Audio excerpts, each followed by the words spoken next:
Hi, I'm Senate Republican Nancy Spence. Welcome to another weekly wrap-up from the Senate floor. This week, Senate Republicans were blessed to have Michael Oren, the ambassador to Israel, as our special guest. A Senate joint resolution, U.S. support for Israel, was created to show Colorado's commitment to the nation-state of Israel. Earlier this week, I proposed a bill which would improve the administrative functions of the property tax exemption for disabled veterans. It's another way that we honor our disabled veterans by giving them this property tax exemption. That's, I think, a significant benefit for those who have done so much for our country. On Wednesday, Senate Republicans celebrated Liberty Day, a day focused on honoring the Constitution and the founding principles of our nation. Children from all over the state came to the Capitol to quiz senators and representatives on their knowledge of the Constitution. Liberty Day is celebrated on March 16th every year to commemorate the birthday of James Madison, who is the father of our nation's Constitution. Another public safety measure was signed into law this week by Senate Republicans, which is the Blue Alert. It's sponsored by Senator Steve King of Grand Junction, who is a former law enforcement officer from Grand Junction. This bill will ensure that the public is notified when a dangerous fugitive is on the loose, if they should evade capture by seriously wounding or killing a police officer. The brave men and women of law enforcement protect us from seeing the worst side of humanity. We owe it to our public to ensure that they're informed when the safety of a police officer or a peace officer might be at risk. Senator Brophy also proposed a bill which would make daylight savings time the year-round standard time within the state. This morning, I introduced a resolution honoring a group called Make Mine $1 Million Business.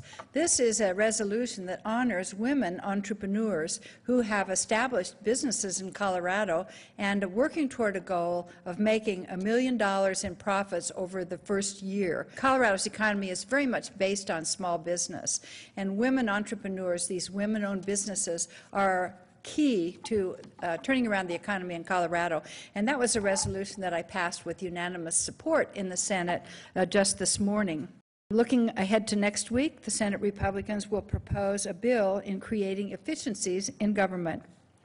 If you're interested in videos of committee hearings and other legislative activities, please visit Senate Republicans' website at www.coloradosenatenews.com. We'll see you next week for the wrap-up from the Senate floor. Thanks for watching. Thank you for joining us for the Colorado Channel Weekly Recap. My name is Senator Linda Newell. I'm grateful to be here with you, and I'm grateful that you're watching and being attentive to what we're doing in the state in the legislative process. We are more than halfway through the legislative session and focusing on the opportunity to bring home a steady paycheck for all families. On Tuesday, we passed a bipartisan bill to create jobs, to improve economic opportunities for Colorado, and increase our energy independence by promoting hydroelectricity with HB, which is House Bill 1083. With that, we are expecting a project just west of Pueblo, which will create 300 construction jobs and 30 permanent jobs. Now the bill goes back over to the House for concurrence of Senate amendments. We also continued our historic bipartisan outreach efforts on the subject of Colorado's congressional lines as Joint Redistricting Committee held several meetings throughout the state, and this listening tour has given Coloradans their first opportunity to provide input on the redrawing of the Colorado's congressional lines. A total of 10 meetings has been scheduled as part of the process. The final meeting will take place this weekend. I am personally excited about the Senate Bill 40, which is the Jake Snakenberg Act. It's the Youth Sports Concussions Act, and that is on its way to the governor for signature and has been approved by both chambers.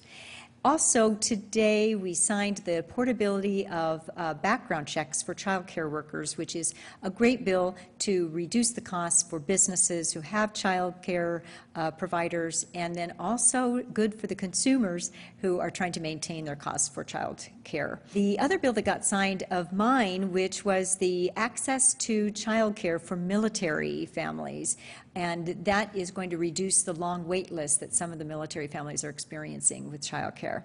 Next week, we will continue our work facing the difficult task of balancing our budget. To help us in this process, I and many of our Senate Democrats and also our House Democrats are going to be taking a listening tour.